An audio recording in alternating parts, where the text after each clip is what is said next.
Hey everyone, Brendan here. Today I'm going to give a quick run through of Prison Break. So this was a one-shot that has multiple levels, as agnostic as possible, so it'd be easy to add in, but have lore that's optional you could use to really run with it if you wanted to.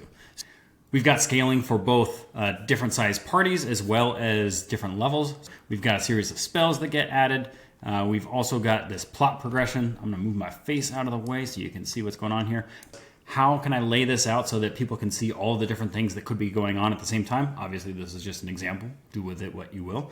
But the challenge I see with a lot of these campaign books is that there is a clear plot progression that someone has defined, but there is a lack of a visual indicator of how that functions. So when you're reading through a series of pages, it's really hard to actually see what that is. If you're familiar with a chart that has swim lanes in it, that's effectively what this is. So it's showing what each different distinct party is doing over time and how those happen in relation to each other. So you can see the players arrive at the prison and they're escorting Jim. And then this kicks into the prison guards having some interactions with the players.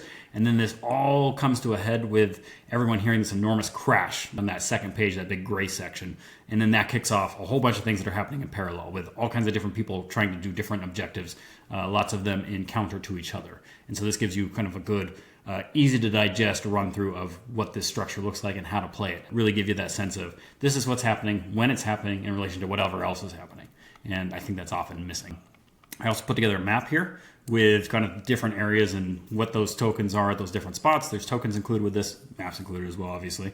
And then as we kind of run through this further, we've got a series of guards, and these ones have different levels with them. So you've got the guard, the captain, the warden, so CR1 half, CR2, CR4, and then depending on the game you're playing, you could then use more of these. So for example, if you've got 4 level 3 players, for the guards, I say you should have 7 prison guards. If you've got 4 level 7 players, now you're looking at having 7 prison captains, and then it kind of scales as you keep going. So if you've got 4 level 11 players, now you've got 7 prison wardens, and like you could obviously change these around to be whatever you wanted. So maybe you have a guard, a captain, a warden, etc.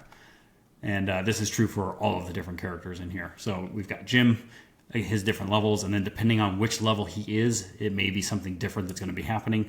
So like the level 5 version of Jim may have slightly different objectives than like the level or the CR13. We've got Baron, we've got Kevin, and then we've got the skeletal Brute and Dasher. And so obviously you can also run these in your own games for whatever you want. Put together a one-shot that you could add to your game and have it be its own standalone adventure, an arc that kicks off an entire storyline, or a side quest that the players can choose to do or not, and there's consequences for both of those. Provided some ending here where depending on what happens, you could then have some sort of consequences for whatever the players did and go on further adventures with that. And I think that was another piece that I see missing in some of these one-shots, where if you don't have a way to add it to your game easily and you don't have a way to move from it to something else, and often just some ideas and inspiration is super helpful, even if you're not going to use any of them, but just to give you a sense of some ideas of what some people have done to give you an idea of what you might want to do. Anyways, hope you enjoyed this, and if you have any questions, leave them in the comments, and I will talk to you all later. Take care.